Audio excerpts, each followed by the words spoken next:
Ukraine is burning. Not that it hasn't been ablaze for the past 3 years, but today, just when an end to the war seemed to be near, thanks to US-led diplomatic efforts pushing for a possible ceasefire, the situation on the battleground has changed. It is dire, to say the least. Russia launched this year's deadliest attack on Ukraine. At least 34 people lost their lives. Over 100 more were injured. The attack happened on Sunday. But Sumy continued to reel from the shock attack on Monday as well. Not just Sumy, a Russian drone attack injured 8 people in the Black Sea port city of Odessa late on Sunday. It was my shift. I got in the epicenter. Debris were flying from all the sides. It was horrible. 2 minutes made a difference. I could have died. I think I am very lucky. Overnight attacks by Russia also sparked a fire at a petrol station in Zaporizhia. Such has been the scale of these attacks that Ukrainian President Volodymyr Zelensky issued a plea for US President Donald Trump to visit Ukraine.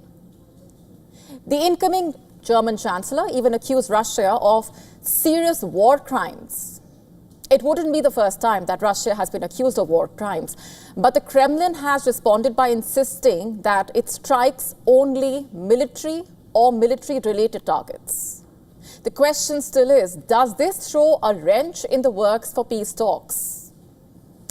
Let's just understand this, but first, have a look at these visuals coming in from Sumy. These are rescuers clearing out the debris in the aftermath of the missile strike on the city a day earlier.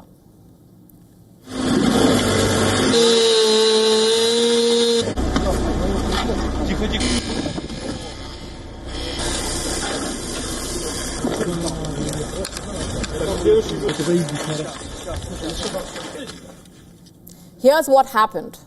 2 Russian ballistic missiles reportedly slammed into the heart of the northern Ukrainian city on Sunday. It killed 34 people, wounded 119 others. It is being considered the deadliest strike on Ukraine this year. Sumy's acting mayor announced 3 days of mourning for the victims. President Zelensky, meanwhile, demanded a tough international response against Moscow over the attack. Zelensky's plea coming at a time when Trump's push to quickly end the war is struggling to make a breakthrough. In Zaporizhia, a petrol station was set ablaze after a Russian attack. Overnight, Russian drone attacks sparked a fire at a petrol station.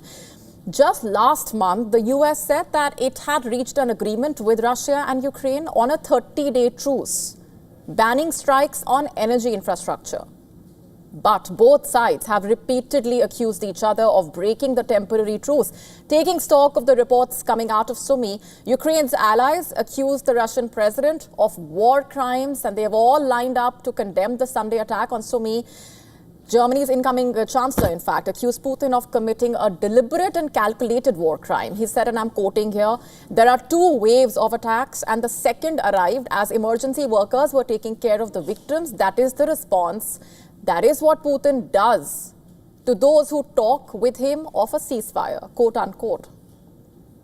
But Russia has been accused of war crimes throughout the war. In fact, remember, in 2023, the International Criminal Court even issued an arrest warrant for Putin, accusing him of involvement in the war crime of child abductions. But exactly what are war crimes? They are serious violations of international humanitarian law committed during armed conflicts. They include intentionally killing civilians or prisoners of war, torture, taking hostages, unnecessarily destroying civilian property, and finally, genocide or ethnic cleansing. Who prosecutes? The International Criminal Court in The Hague. Leaders and individuals can be charged with war crimes and be held criminally responsible for the actions of a country or its soldiers during wartime. And those who commit them can be prosecuted and punished, no matter how much time has lapsed since the crimes were committed. But here's the kicker. Russia withdrew its signature from the Rome Statute in 2016 and is therefore not a participant in ICC nor under its jurisdiction. But Putin can be charged for actions against Ukraine, since Ukraine has accepted jurisdiction of the court since 2014. As mentioned earlier, Trump called the Russian attack on Sumy terrible. He said Russia made a mistake but did not elaborate further. Trump has been pushing for a quick end to the war and has publicly expressed frustration over the fact that it is getting delayed. Now, after the attack in Sumy, US ally Poland has said that Putin is mocking Trump's goodwill.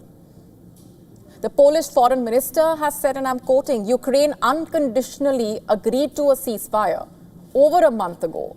I hope that President Trump and the US administration see that the leader of Russia is mocking their goodwill, and I hope the right decisions are taken, quote unquote.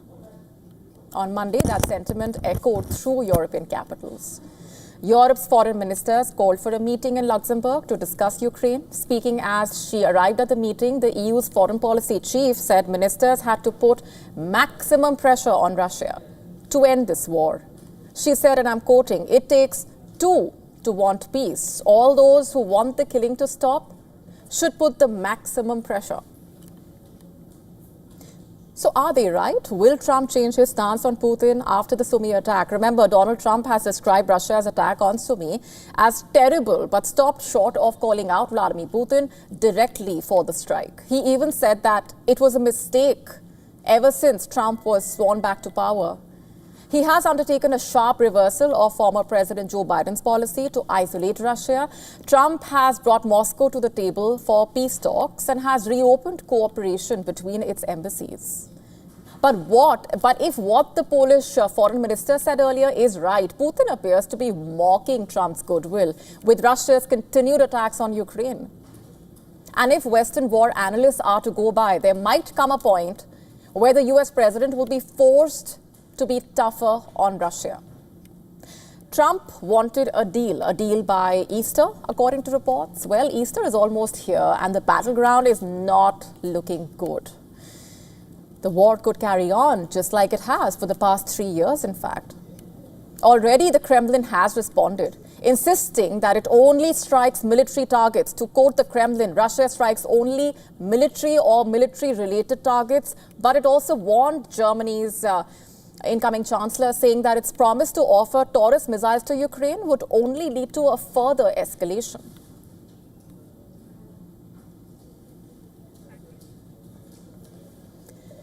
And as Russia continues to sharpen its attack on Ukraine to counter the Russian aerial attacks, Ukraine deployed US-made F-16 fighter jets. And now Russia claims to have shot down one of these frontline fighter jets. Our next story taking a look at how this raises serious questions about Ukraine's ability to counter Russia's air superiority, especially as Moscow deploys its advanced Su-35 fighters.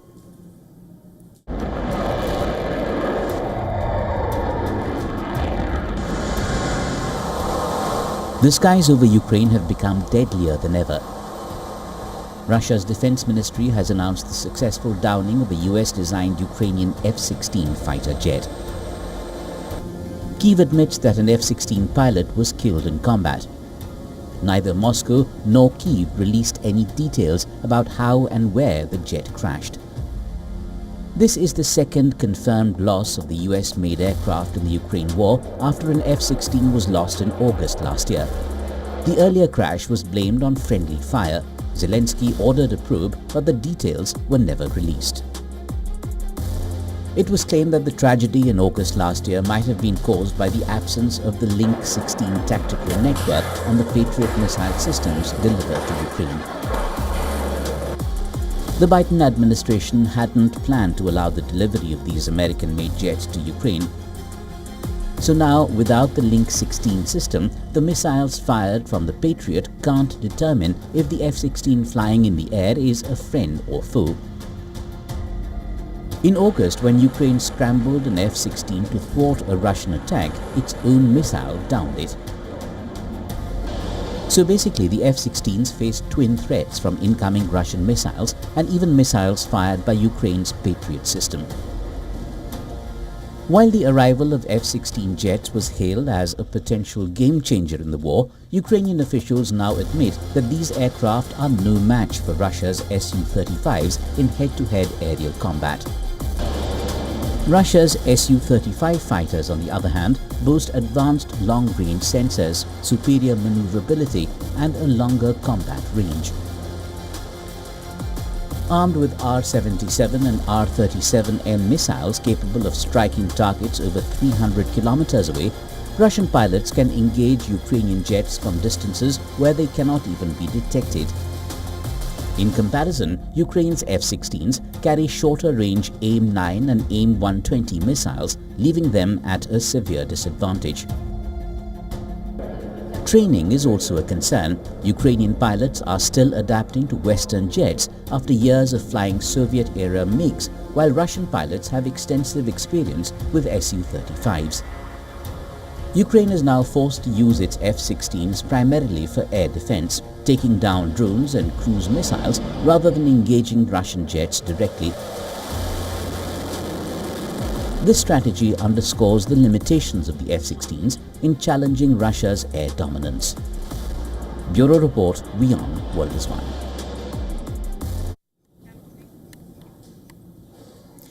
Shifting focus for now. Explosions rocking the night sky, firefighters battling raging fires, civilians fleeing in terror. We are talking about what's happening in Sana'a, Yemen's capital. This is the devastating aftermath. Firefighters battling flames at a ceramics factory, people rushing to aid the injured, and rubble-strewn streets. The Houthis claim 7 people were killed in the latest strikes, with 29 injured. In fact, the US has been targeting Houthi positions west of Sana'a. The campaign codenamed Operation Rough Rider is only intensifying by the day.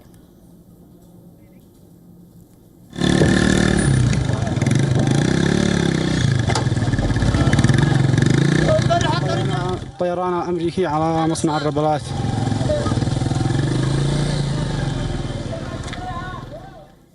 The US military Central Command released footage of ammunition being readied for more strikes, in fact. Take a look.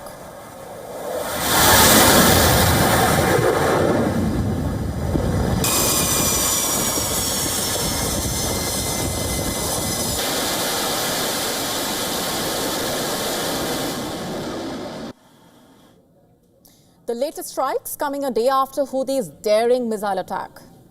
The Houthis claim one of the missiles targeted the Stot Micha air base, where, according to reports, Israel holds nuclear-capable missiles. In fact, while the other missile was aimed at the airport, Israel's air defenses intercepted one missile. The second reportedly fell short, mirroring previous Houthi attempts.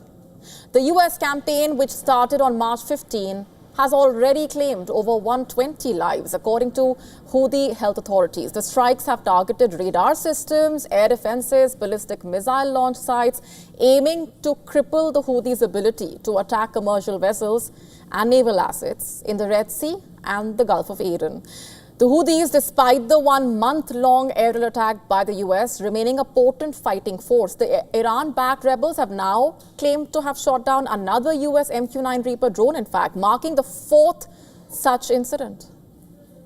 The Trump administration has emphasized the necessity of these strikes to actually deter the Houthi aggression and protect international shipping lanes. The defense secretary has stated that America is prepared to escalate the operations if required to prevent further threats. The attacks on the Houthis also seen as a tool to deter the backer Iran. These strikes coming at a time when Washington and Tehran are holding talks on Saturday. The Iranian foreign minister and the US Middle East envoy held a first round of talks via Omani mediation in Muscat, and this was the highest level Iran-US nuclear negotiation since the collapse of the 2015 accord. That's how crucial it is. And the next round of the indirect talks between the US and Iran over Tehran's nuclear program will be held in Rome. France welcomed the ongoing indirect talks but insisted that Europe would be vigilant. Its security concerns were taken into account.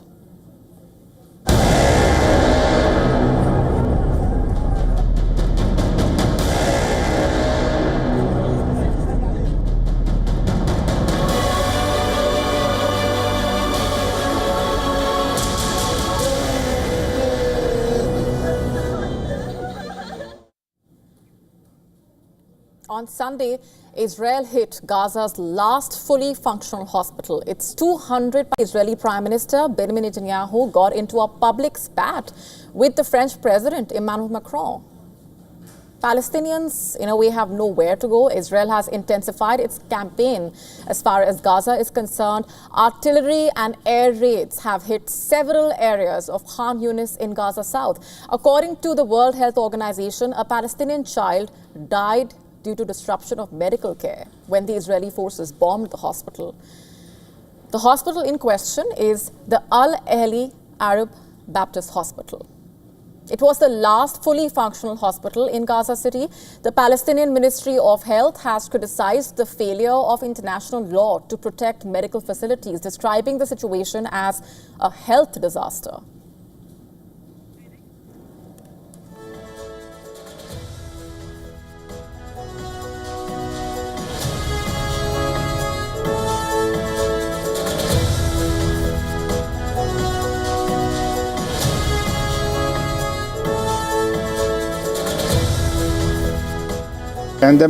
By forcing this hospital of service, the Israeli occupation is killing hope and life for the people. International law, which was supposed to protect these institutions, has completely failed to deter or stop the occupation's attacks on hospitals. In truth, we are facing a health disaster in every sense of the word.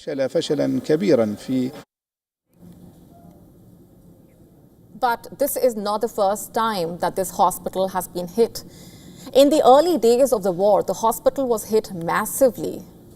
It led to the deaths of almost 500 displaced Palestinians, and according to the Palestinian health officials, nearly 34 hospitals in Gaza have been completely or partially destroyed by Israeli airstrikes all over the war in the past 1 year and a half. In fact, the Palestinian death toll since the start of the war on October 7, 2023 has reached 50,944. The Palestinian Foreign Ministry condemned Netanyahu's criticism of the French President Macron. Macron announced Paris's intention to actually recognize a Palestinian state within months. In an interview with France 5 broadcast last week itself, he had said that France could take the step during the upcoming United Nations conference in New York. It is scheduled for the month of June. He said that he hopes that it would trigger a reciprocal recognition of Israel by Arab countries. He said, and I'm quoting here, "We must move towards recognition, and we will do so in the coming months. I will do it because I believe that at some point it will be right, and because I also want to participate in a collective dynamic, which must also allow all those who defend Palestine to recognize Israel in turn, which many of them do not do," quote unquote. And as expected, his remarks sparked a wave of criticism, both from within his country and from Netanyahu and his son. His post on X on Saturday were words I'm afraid I can't say on air. Netanyahu himself dismissed Macron's remarks.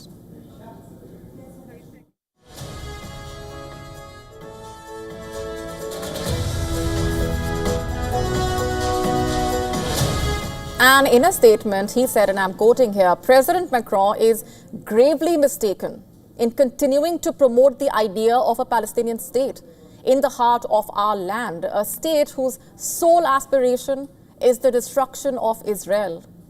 We will not endanger our existence over illusions detached from reality, and we will not accept moral lectures about establishing a Palestinian state that would threaten Israel's survival, especially not from those who oppose granting independence to Corsica, French Guiana, and other territories whose independence would pose no threat to France whatsoever," quote unquote.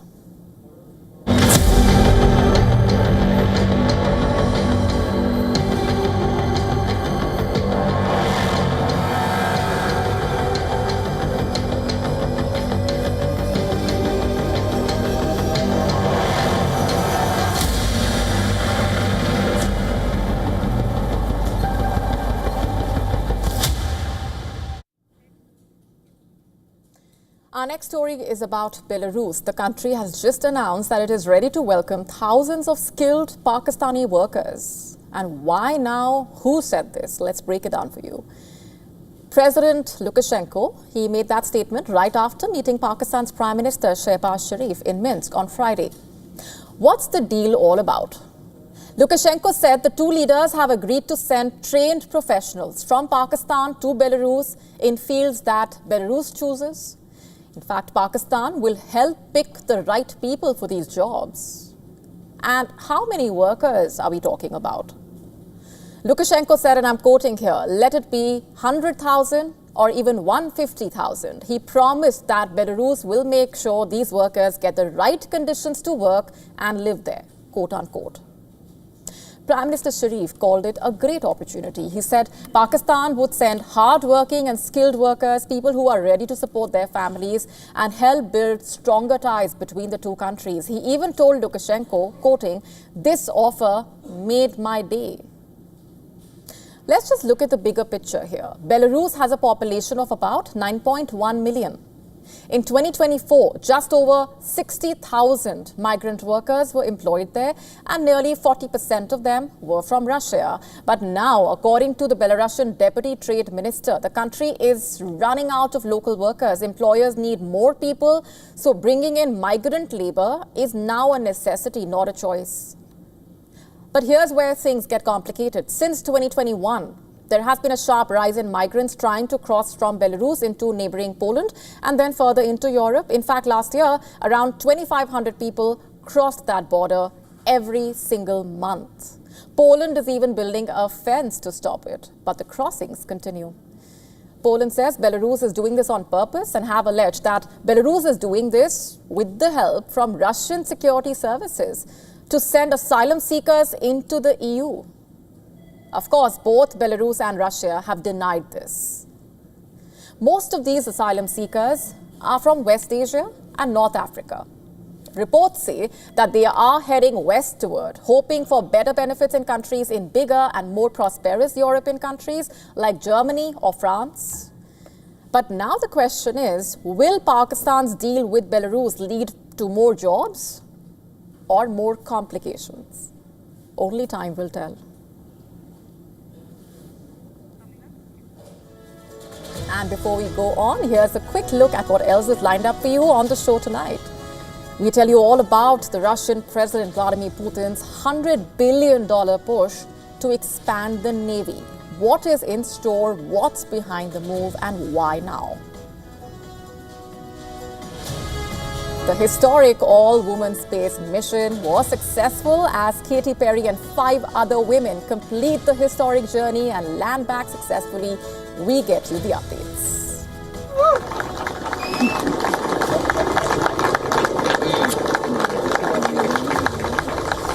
You see your babies. Where are my babies? They're over here. Go see them. Where? I have to go Right there. there. Okay.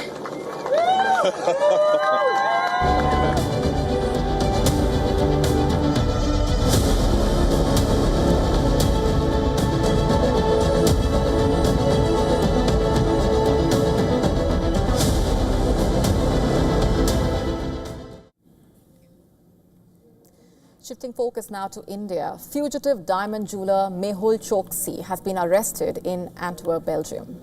The Belgian police confirmed the news to WION. The legal process is underway for his extradition to India following a formal extradition request filed by the Indian enforcement agencies. Choksi, remember, is a key accused in the $2 billion Punjab National Bank fraud case, which shook the country back in 2018 as one of the largest financial frauds in the history of Indian banking. The statement issued by the Belgian Federal Public Service of Justice said, and I'm quoting here, he is being detained in anticipation of further judicial proceedings. Access to his legal counsel has been assured, quote unquote. The Belgian authority also confirmed that India has requested for extradition of Choksi. Choksi has been under the radar of the Indian authorities since the PNB scam emerged in 2018. In fact, Choksi had fled India and had taken citizenship of Antigua. Last year, Choksi and his wife reportedly relocated from Antigua to Belgium to receive medical treatment from where he was arrested. According to Choksi's legal team, his arrest was part of the standard operating procedure in response to an extradition demand. Choksi is expected to move for bail and challenge his extradition, citing health conditions. Mehul Choksi has been arrested in Belgium, and at the moment he is in custody, and will be starting the process of filing an appeal against this, and then as a process of appeal we'll be requesting that he should be pulled out of the prison, and the major ground is that because of the ill health and he's undergoing cancer treatment. In March 2020, India and Belgium had signed an extradition treaty that provides a legal framework for extraditing individuals accused or convicted of crimes punishable by at least 1 year of imprisonment under the laws of both the countries. This covers offences like financial fraud, money laundering, tax evasion, and several other economic crimes. Choksi is not the only high-profile individual to face charges as a fugitive economic offender. Among others on the list is liquor baron Vijay Mallya. Mallya, remember, was declared an economic offender in 2019 for failing to repay loans taken by his Kingfisher Airlines from Indian banks. Indian banks have won a UK bankruptcy appeal in the case. Mallya is in the UK, while a confidential legal matter believed to be related to an asylum application is resolved. Not just Mallya, Choksi's nephew Nirav Modi, Lalit Modi, the founder of the Indian Premier League, also are under fire. Nirav Modi, in fact, remains the other suspect in the same $2 billion financial scandal case in which his uncle was arrested. He has been lodged in a London jail for the last 6 years and is fighting his extradition under custody. Lalit Modi, on the other hand, faces investigation by multiple agencies in connection with foreign exchange violations and a multi-million-dollar TV rights deal for the 2009 IPL. In fact, Lalit Modi fled India, and this was amid growing scrutiny and legal pressure, and is reportedly currently residing in the UK, where he is seeking asylum, reportedly. A designated fugitive is an absconder living overseas against whom an arrest warrant has been issued in connection with an economic or other offence. He is someone who refuses to return to face legal proceedings. Authorities are empowered to confiscate the property and assets of offenders, both in India and overseas, without waiting for a conviction. Choksi's arrest now begs two important questions at this point. Will he be extradited to India soon? And will the others listed above follow suit? We'll have to wait and watch.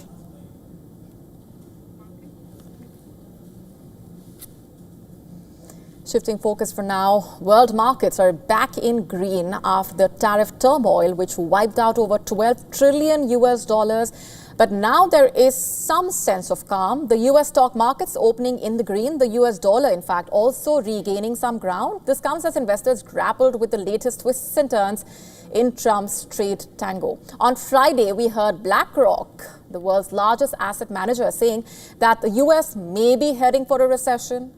Now, White House assuring that there are no chances of that happening while defending the policies of the American president. Listen in. I think the equilibrium policies of the president are going to be very, very good for the country and for equities. If you think about it, we've got a massive tax bill that includes both individual side things for workers and lots of corporate things that would be a positive price shock for markets when realized if there's uncertainty about the tax bills. But the tariff drama is far from over. On Saturday, a US customs notice said that smartphones, computers, some other electronic devices would be excluded from the 125% tariff on goods entering the country from China. But later, Trump's team said it is pursuing fresh tariffs against many items, including semiconductors, over the next week. And Trump says Chinese-made smartphones and other electronics will not be exempt from tariffs. Devices like smartphones, laptops rely on semiconductors, remember, which are small and powerful pieces of technology that, in a way, form the basic building blocks of modern computation. Beijing has called on Washington to completely cancel his tariffs regime and return to the right path of mutual respect. And China has also halted exports of critical minerals and ores to the US, which are important to automakers, aerospace manufacturers, semiconductor companies, defense contractors around the world. On the 4th of April, the Chinese government ordered export restrictions on 7 heavy rare earth metals that are completely mined in China, as well as rare earth metals. China produces over 90% of some of the world's most critical rare earth minerals, and the new export restrictions could sever their supply lines to users around the world. The US has only one rare earths mine. It is heavily dependent on imports, most of the supply coming from China. And according to reports, the Chinese government is drafting a new regulatory system for exports. And while the policies are being framed, the shipments of the magnets, almost everything ranging from cars to missiles, have been halted at many Chinese ports. Industry experts are now concerned that if the export halt lasts longer than 2 months, it could deplete the existing stockpiles of these minerals built up by the customers. The official crackdown on exports is part of Beijing's retaliation against US President Donald Trump's trade war. And the latest move could further ratchet up the trade tensions between the world's 2 largest economies and also leave American manufacturers scrambling for fresh supplies for the critical minerals that they have heavily relied upon. NVIDIA has said that it is working with partners to design and build factories that will manufacture AI supercomputers entirely in America for the first time.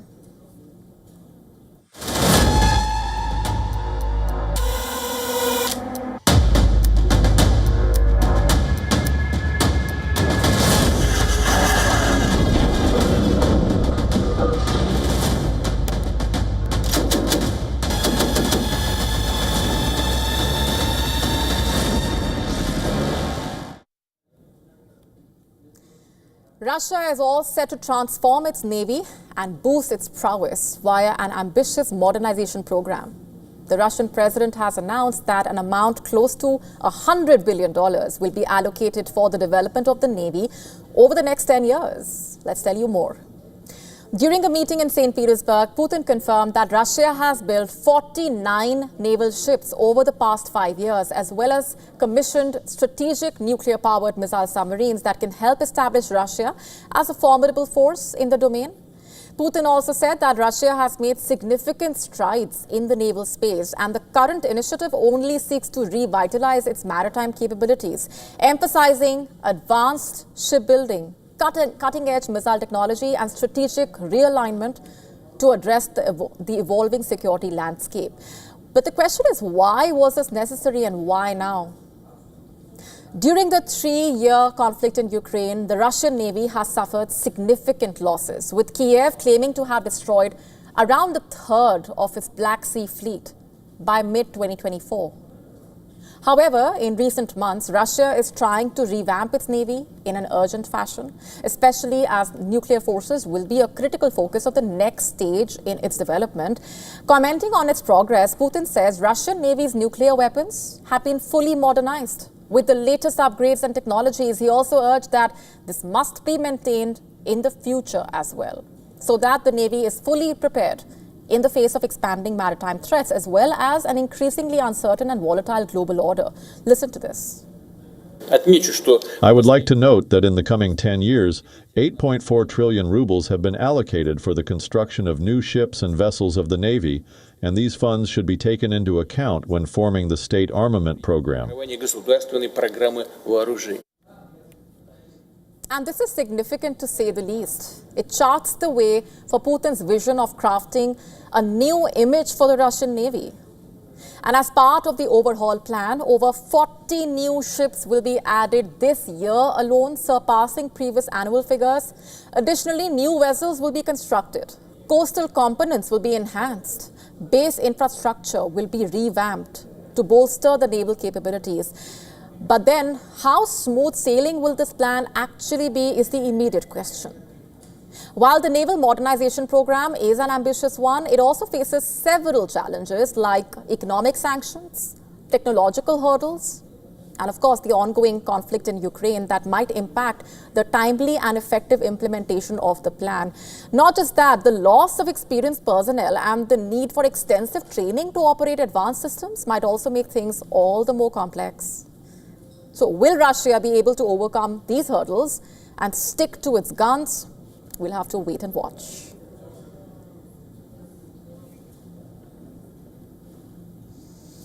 And there is no end to the stink in Birmingham as the strike by the garbage workers there rolls on into the 5th week. Military planners have now been called in to tackle piles of black rubbish bags and overflowing bins lining the pavements there. More than 300 of Birmingham's workers began a series of walkouts in January, citing fear over attacks on their jobs, pay, conditions, and then decided to escalate matters into an indefinite strike action on the 11th of March.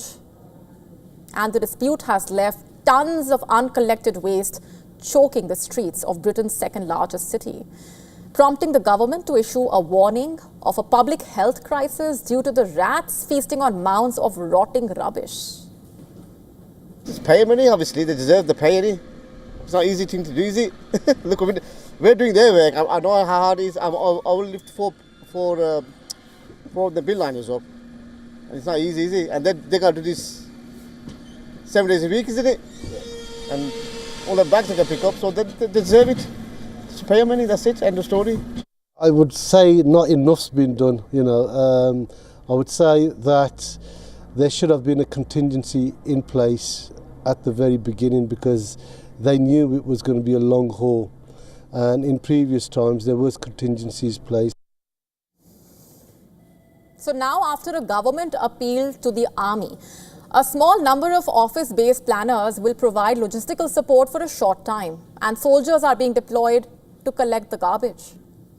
Meanwhile, the striking workers will vote on a partial deal to end the strike today. Last week itself, the Deputy Prime Minister urged the workers to accept the deal. She said a significantly improved offer has been made, and the council has moved significantly to meet the demands of the workers.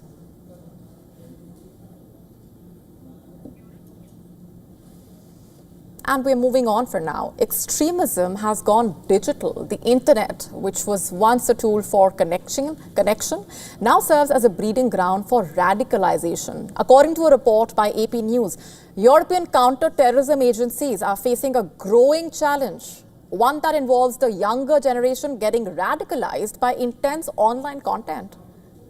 And as per the report, extremists are no longer dependent on face-to-face interactions. They are instead leveraging the internet, especially social media, to target and manipulate vulnerable youth. The situation is so dire that last year, for the first time since its inception during the Second World War, the Five Eyes Alliance of Britain, the US, Canada, Australia, New Zealand publicly urged parents to become more aware and involved, governments to bolster laws that allow the law enforcement to fight the threat, and social media companies to take greater action to filter extremist information from their platforms. The French intelligence agency is saying that around 70% of suspects detained for involvement in alleged terror plots are under the age of 21. Berlin also facing the same challenge. In fact, the country's intelligence agency has said that almost 1/3 of suspects detained for plotting attacks from 2022 to 2024 were minors, with the youngest suspect being only 13 years of age. As per the AP report, the radicalization process usually starting with violent pornography or a morbid interest in gore, and this often leads to interest in extreme content, including graphic cartel killings and jihadist videos depicting decapitation and torture. The report also mentioning how most of the young extremists come from diverse backgrounds. While some fit common profiles like behavioral issues or online-only social lives, others show no red flags before getting involved in extremist activities.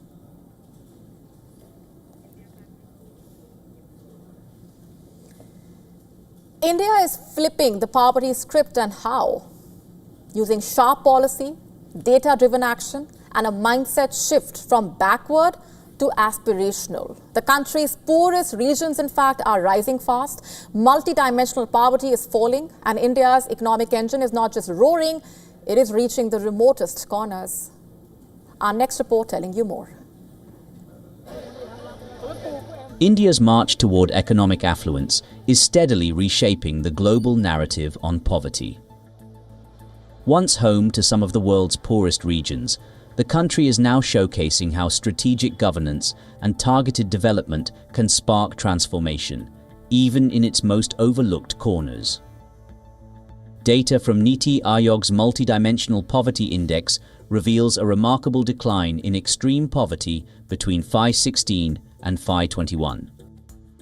The percentage of Indians facing multidimensional poverty, which measures deprivation across health, education, and living standards, has fallen from 24.85% to 14.96% in just 5 years. At the heart of this turnaround is a government-backed push to uplift aspirational districts.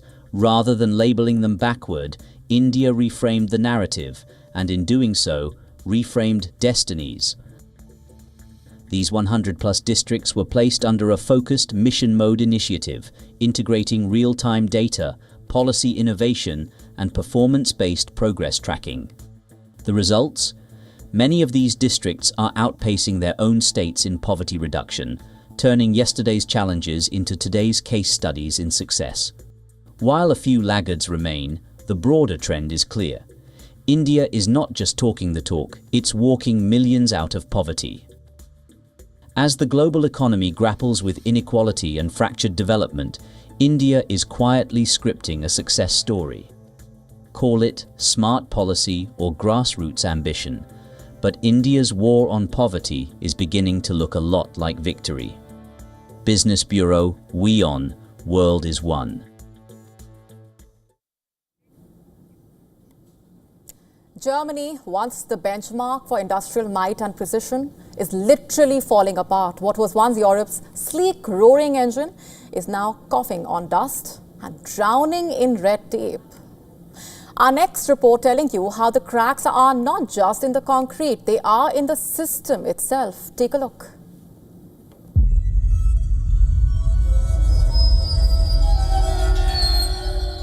The country once revered for its autobahns and engineering prowess now finds itself lurching under the weight of its own neglected infrastructure. Bridges are cracking, roads are buckling. For decades, Germany has sold itself as the land of ruthless efficiency, engineering excellence, and infrastructure built to last. But the reality on the ground tells a different story, one of decay, delay, and dangerous denial. Thousands of bridges across Germany's famed autobahns are now classified as decrepit. Over 5,000 of them are in such bad shape that they urgently need rebuilding or major repair. Some teeter on the edge of collapse. Others, like the one in Dresden, have already given way, crashing into rivers and shaking public confidence. Well, the closure of this bridge here was an absolute catastrophe for the people in Bad Schandau. It's the classic traffic gridlock. We have the next bridge towards the Czech Republic, 25 kilometers to Dayson, 20 kilometers to Perna. So this is the only crossing along nearly 50 kilometers of river, and that is devastating for the people. The roots of this crisis go deep.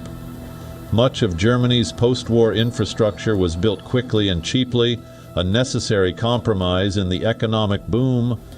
But rather than reinforce or replace aging structures over the decades, successive governments tightened spending and avoided debt. Now, the bill has arrived and it's massive.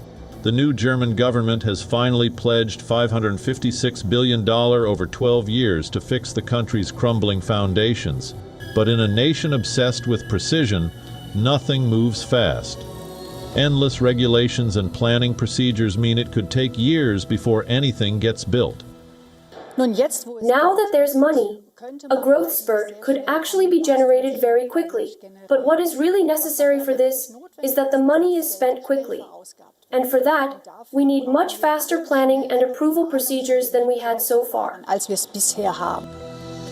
Germany is learning the hard way. Even a powerhouse needs maintenance. And right now, the engine room of Europe is looking dangerously close to breakdown. Bureau report, WION World is One.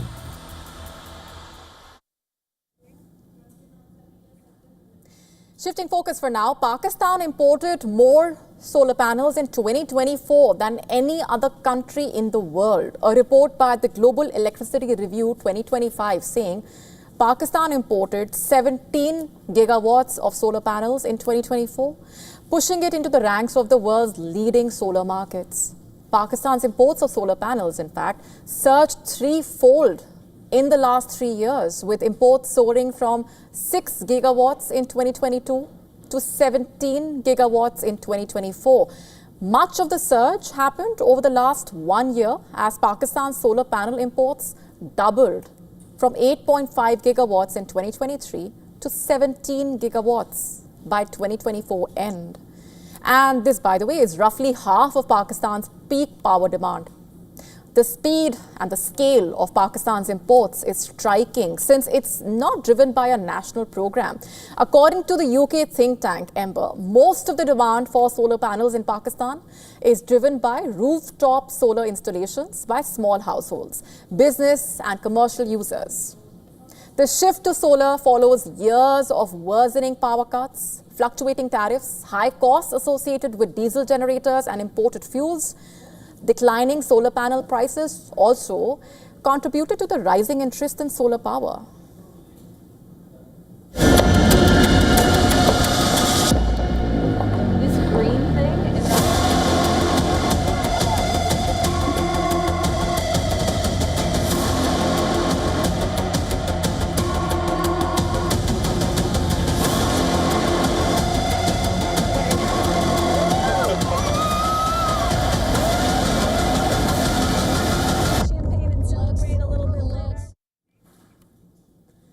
Our next story is about an all-female group and an extraordinary journey all the way to the edge of space, including none other than pop star Katy Perry, along with journalist Gail King, Lauren Sanchez, who is also billionaire Jeff Bezos' fiancée.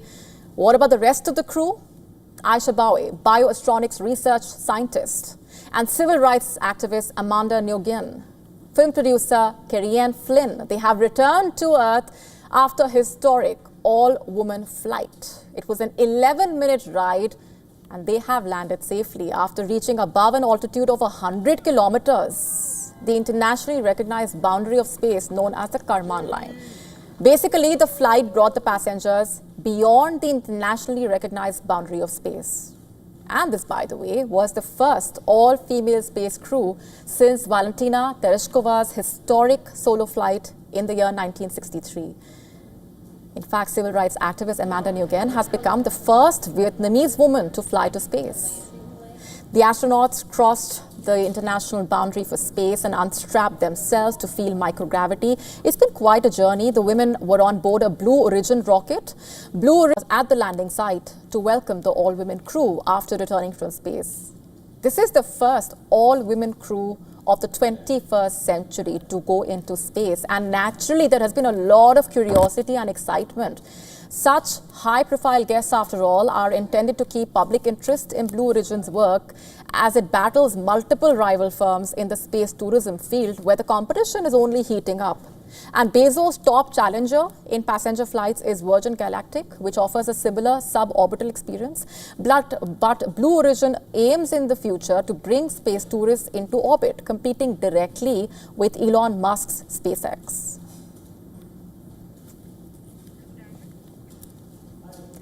A rare blue diamond, once owned by the Maharaja of Indore, is up for auction at the Christie's jewelry store in New York. The diamond, in fact, is over 100 years old. Its origins could be traced to the legendary Golconda mines in southern India. Take a look.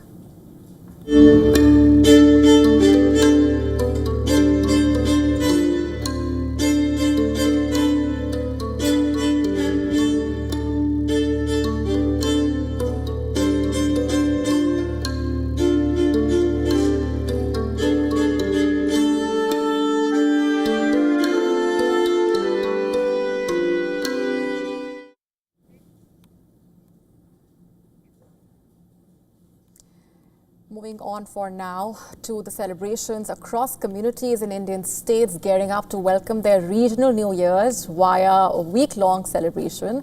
While Punjab marked Baisakhi with spirited celebrations on Sunday, Vishu is celebrated in Kerala, Puthandu in Tamil Nadu, Mahavishnu Sankranti in Odisha, Bohag Bihu in Assam. Today is Gol Bihu. Bihu is the native festival of Assam, and with the people of Assam, celebrating this new within 1 week, as well as it will be continued for the month of Bohag, the Assamese calendar. On Monday, Indian Prime Minister Narendra Modi extended his heartfelt wishes to all celebrating their traditional New Year's. But what ties these diverse festivals is the fact that most of them are celebrated around the harvest season, which rings in a new meaning, symbolizing fresh hope for prosperity, abundance, and wishes for a successful year ahead. To mark the auspicious occasion, Sikhs are offering prayers at India's Golden Temple to mark the harvest festival. Listen in. Today is a very auspicious day, on which, in 1699, Guru Gobind Singh founded the Sikh Khalsa Panth, and the Almighty, He also gave us a blessing 15 years ago. We are very blessed. Thousands of Sikhs in Pakistan, including Indian pilgrims, celebrated the auspicious occasion of Baisakhi. As we entered Pakistan, it was amazing. The people are very supportive, very lovable. And when we were coming by bus, they all were coming out of their house and waving us like this. So we were feeling like we are special people, you know. So we were like amazing, feeling amazing, like we are celebrities. I was really getting that kind of feeling, and it was a very proud moment for me. Like any other New Year, people like to celebrate it with friends, family, loved ones, with good food, music, dance events. And for many, it's also an occasion for homecoming and togetherness. And with that, it's a wrap on this edition of Gravitas Tonight. This is me, Molly Kampir, signing off, leaving you with Gravitas Worldview. Thanks very much for watching.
To bring the benefits of the Subhash Chandra Show to your educational institution, teachers and students, send an invitation to Juhi Jha at juhi@such.org.in.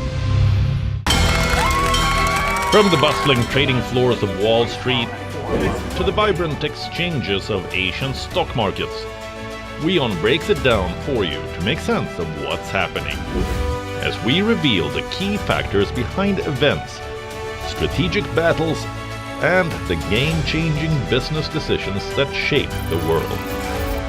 We bring you all of this and more on World Business Watch.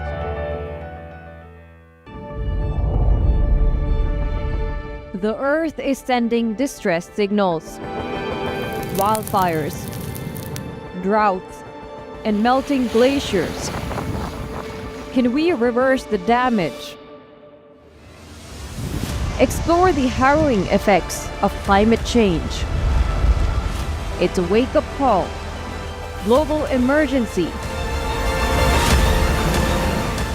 Climate Tracker on WION World is One.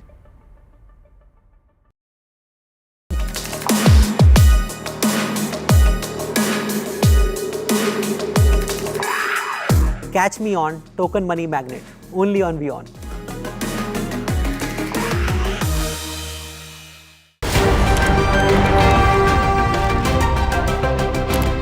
Ready to dive into your daily dose of news? Bringing you what's trending in the West and all that's setting trends in the East.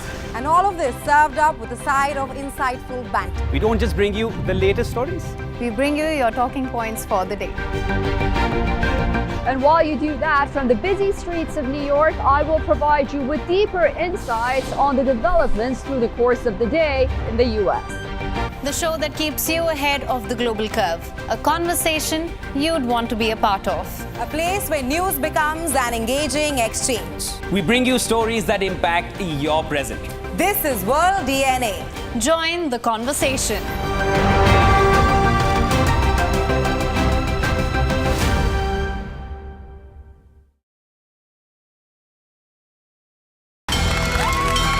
From the bustling trading floors of Wall Street to the vibrant exchanges of Asian stock markets, WION breaks it down for you to make sense of what's happening. As we reveal the key factors behind events, strategic battles, and the game-changing business decisions that shape the world. We bring you all of this and more on World Business Watch. WION, India's global voice, the channel that brings you the biggest stories from across the world through India's lens. Now available in more than 190 countries worldwide. Because we believe that the world is one. Watch us in Africa, Europe, USA and Canada, South America, Asia Pacific, Middle East and North African regions. Also available on these digital platforms across the world. WION. World is one. To bring the benefits of the Subhash Chandra Show to your educational institution, teachers and students, send an invitation to Juhi Jha at juhi@such.org.in.